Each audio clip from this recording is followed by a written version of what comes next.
દાહોદ જિલ્લામાં બનતા ડોમેસ્ટિક એરપોર્ટનું 4 ગામોના ગ્રામજનોએ આક્રોશ સાથે ચીમકી ઉચ્ચારી. જાલોદ તાલુકાના ટાંડાગોડા વિસ્તારમાં ડોમેસ્ટિક એરપોર્ટ બનાવવા જઈ રહ્યું છે, ત્યારે જાલોદ તાલુકાના 4 ગામના લોકો દ્વારા રોષ વ્યક્ત કરવામાં આવ્યો છે. ટાંડાગોડા, ગુલતોરા, સારદા તેમજ છાયણ એમ 4 ગામના લોકો દ્વારા ડોમેસ્ટિક એરપોર્ટનો વિરોધ કરાયો. દાહોદ સ્માર્ટ સિટી અંતર્ગત કામગીરી ચાલી રહી છે, જે ભાગરૂપે ઇન્દોર, જયપુર અને વડોદરા એરપોર્ટના મધ્યબિંદુમાં ટાંડાગોડા વિસ્તારમાં ડોમેસ્ટિક એરપોર્ટ બનાવાશે, જેમાં 4 ગામોના લોકો દ્વારા વિરોધ કરાઈ રહ્યો છે. એક તરફ દિલ્હી મુંબઈ કોરિડોરમાં જમીન સંપાદન તેમજ બીજી તરફ કાળી બે ડેમમાં જમીન સંપાદન અને હવે ડોમેસ્ટિક એરપોર્ટમાં જમીન સંપાદન થશે તો ખેડૂતોના માથે આભ ફાટે તેવી સ્થિતિ છે, જેને લઈ 4 ગામોમાં ડોમેસ્ટિક એરપોર્ટનો વિરોધ કરાયો. માલિકીની અને જંગલની કોઈ પણ જમીન નહીં આપે તેવું ગ્રામજનો દ્વારા ચીમકી ઉચ્ચારી હતી. રિપોર્ટર પ્રવીણ કલાલ, લીંબડી. જી, અમારા ટાડાગોળા, સારદા અને ગુલતોરા અને સાયણ 4 ગામનો સિટીલાથી સર્વે કર્યું છે, પણ આમાં અમારી પબ્લિક ને અમારા આદિવાસી ગરીબો તદ્દન જમીન આપવા ના પાડી રહ્યા છે. અને દાહોદ જિલ્લાની અંદર એરપોર્ટ આવ્યું તો જે નેતાને એરપોર્ટ જોતું હોય એ નેતા એના ગામમાં લઈ જઈને એરપોર્ટ બનાવી શકે. અમારા ખેતીવાડી અને અમારી ખેડૂત માણસો અમે ખેતી કરી રહ્યા, તદ્દન જમીન આપવા અમારી પબ્લિક, અમારા માણસો ગરીબો ના પાડે છે. અમારા પાસે ઢોર છે, ગાય છે, ભેંસો છે. અમારા જંગલની અંદર સરવા જાય એટલે ઢોર છોડીએ અમે કઈ જંગલ બી અમે વાપરી રહ્યા છે. એ જંગલ બી આપવા માટે અમે કોઈ મંજૂર નથી. અને અમારા વિસ્તારમાં એરપોર્ટ જોતું નથી, અને જેને એરપોર્ટ જોતું હોય એના વિસ્તારમાં જઈને બનાવી શકે. અમારે કોઈ વાંધા વિરોધ નથી, પણ અમારા સારદા, ટાડાગોળા, ગુલતુરા, સાયણ 4 ગામની અંદર એરપોર્ટ જોતું નથી.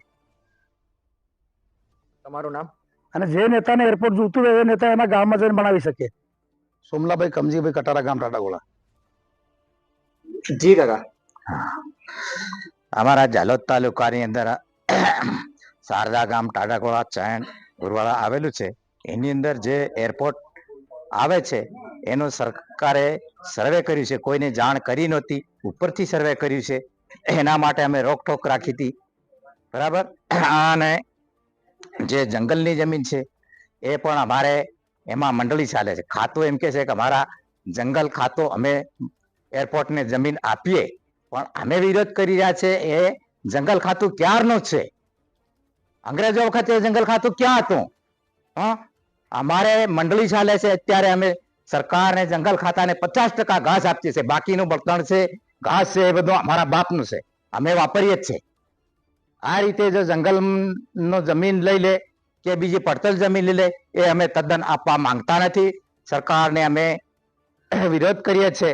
અમારા બાળ બચ્ચા એના પર જીવે છે. થોડી ઘણી જમીન છે, અમે જંગલની જમીન બી ખેડીએ છીએ. એની અંદર અમે પાક લઈને અમારા માણસોનું ભરણ પોષણ માંડ કરીએ છીએ. એ જો છીનવાઈ જાય તો અમારે પછી એવું ક્યાં?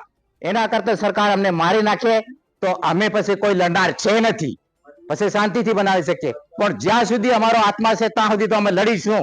છેક જ્યાં કોર્ટ સુધી અમે કેસ મૂકી દીધો છે.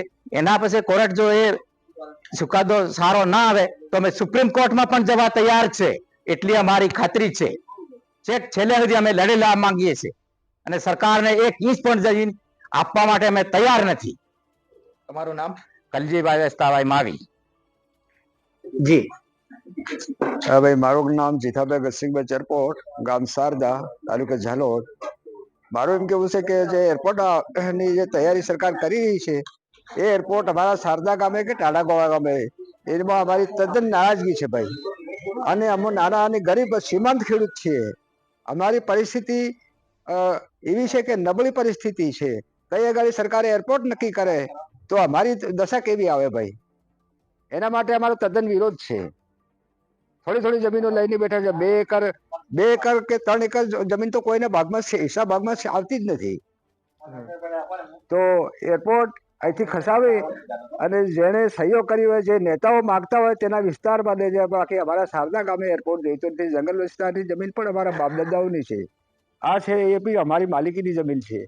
તો એમાં અમારો સખત વિરોધ છે. તમારું નામ? જીથાભાઈ ગસિંગ ચરપોટ.